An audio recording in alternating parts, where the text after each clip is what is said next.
అంటే నేను రేపు ఎక్స్‌పెక్ట్ చేస్తుంది ఏందంటే, ట్విన్ ప్రైమ్ నంబర్స్ మీద అడిగేటటువంటి అవకాశం ఉంది. కవల ప్రధాన సంఖ్యల మీద, లేదా సాపేక్ష ప్రధాన సంఖ్యల మీద ఖచ్చితంగా అడుగుతాడు. అంటే ఈ ప్రధాన సంఖ్యలకు సంబంధించి చూడండి ఎన్ని బిట్లు అడిగాడు. ప్రధాన సంఖ్యలు చూడండి ఈరోజు ప్రధాన సంఖ్యలని మరి దాన్ని తీసుకొచ్చినటువంటి వ్యక్తి ఆ పద్ధతిని ఏమంటే ఎరటోస్తనీస్ అనేటటువంటి వ్యక్తి ఈ ప్రైమ్ నంబర్స్‌ని ఇంట్రొడ్యూస్ చేశాడు కాబట్టి ఆయన పేరు మీదగానే మరి అట్లా ఎరటోస్తనీస్ జల్లెడ అని మనం ప్రధాన సంఖ్యలకు సంబంధించి 2 బిట్లు అడిగాడు ఈవినింగ్ సెషన్. మార్నింగ్ సెషన్ ఒక 2 నంబర్స్ ఇచ్చి వాటి మీద ప్రైమ్ నంబర్స్ ఏంటన్నాడు. అట్లా friends. Next twin prime numbers కానిదేంటి, అయినదేంటి, సాపేక్ష ప్రధాన సంఖ్యలు ఈ క్రింది వాళ్ళే అయినయి ఏంటి, రేపు సెషన్‌లో ఖచ్చితంగా అడుగుతాడు. చూడనటువంటి మిత్రులు స్క్వేర్ రూట్స్ మీద అడిగారు ఫ్రెండ్స్. నెక్స్ట్ క్యూబ్ రూట్స్ మీద అడగొచ్చు. అంటే స్క్వేర్ రూట్ ఆఫ్ 19, 86 గాని, 36 గాని అట్లా అడిగారు ఫ్రెండ్స్. తర్వాత ఇంకా అంటే స్క్వేర్ రూట్స్ మీద ఎట్లా అడిగాడంటే ఏదో ఒక నంబర్ ఇచ్చి మరొక నంబర్‌ని సబ్ట్రాక్షన్ చేసిన తర్వాత వచ్చిందాన్ని స్క్వేర్ రూట్ అడిగాడు. అంటే ఇక్కడ ఎగ్జామినర్ ఏం చేశాడంటే మిమ్మల్ని మీకు సబ్ట్రాక్షన్స్ వచ్చారా అంత ఫాస్ట్‌గా చేయగలరా లేదా అని తీసివేతల మీద గ్రిప్పు ఉండే విధంగా చూసుకుంటూ దాన్ని స్క్వేర్ రూట్‌తో లింక్ చేసి అడిగాడు ఫ్రెండ్స్. ఈజీగానే అడిగాడు. తర్వాత కిలోమీటర్ ఎన్ని మీటర్లు అంటే 1000 దాని ఆల్రెడీ పెడతారు. మరొక స్క్వేర్‌లో ఉన్న స్క్వేర్ మరి బేస్‌గా ఉన్నటువంటి పిరమిడ్‌లో ఉన్నటువంటి శీర్షాలు ఏంటంటే 5 దానికి పిక్ ఉంటుంది ఫ్రెండ్స్. ఇట్లా పిక్ ఉంటుంది. ఇదంతా కూడా అవసరం లేదు. చాలా షార్ట్‌కట్‌లో మీకు మన వీడియోలో మ్యాథ్స్‌లో చెప్పా. పిరమిడ్‌లో ఫా వస్తుంది కదా ఫ్రెండ్స్. ఫా అంటే 5 అన్నట్టు గుర్తుపెట్టుకోండి అంతే. 5 అంటే 5.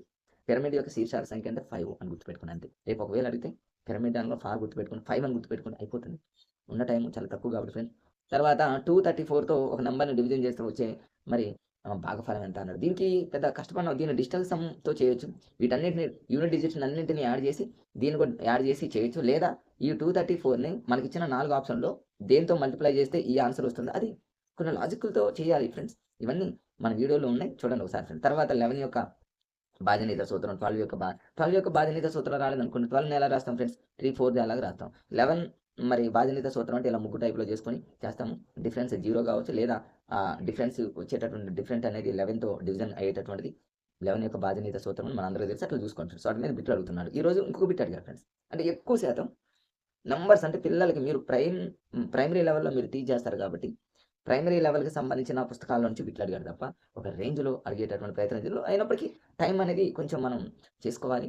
అందులో కొంచెం టైం అనేది టేకింగ్ లాగా కొన్ని ఉన్నాయి కాబట్టి అట్లా కొంచెం ప్రాక్టీసే ఫ్రెండ్స్ మ్యాథ్స్ అనేది. నిజంగా 1296ను మరి 2 power m into 3 power n రూపంలో రాయగలిగితే m ఇంటూ n విలువ ఎంత అన్నారు. దీనికి ఏం చేయాలంటే 1290 అంటే 1296 ఇట్లా మనం తీసుకోవాలి. 2 6 జారు, 2 4 జారు, 2 8 జారు మళ్ళీ ఇట్లా అన్నీ చూసుకున్న తర్వాత 2లు ఎన్నిసార్లు వస్తాయి, 3లు ఎన్నిసార్లు వస్తాయి రాసుకొని ఆ రెండిటి అంటే పవర్‌లో ఉన్న ఆ రెండిటి మొత్తం ఇంటూ చేస్తే m ఇంటూ n అన్నాడు కాబట్టి చేయగలిగితే వస్తుంది ఫ్రెండ్స్. నేను ఆల్రెడీ ఇక్కడ చేసా చూడండి ఇట్లా నేను ఆల్రెడీ మీకోసం ఇక్కడ చేసి పెట్టాను ఒకసారి చూసుకోండి.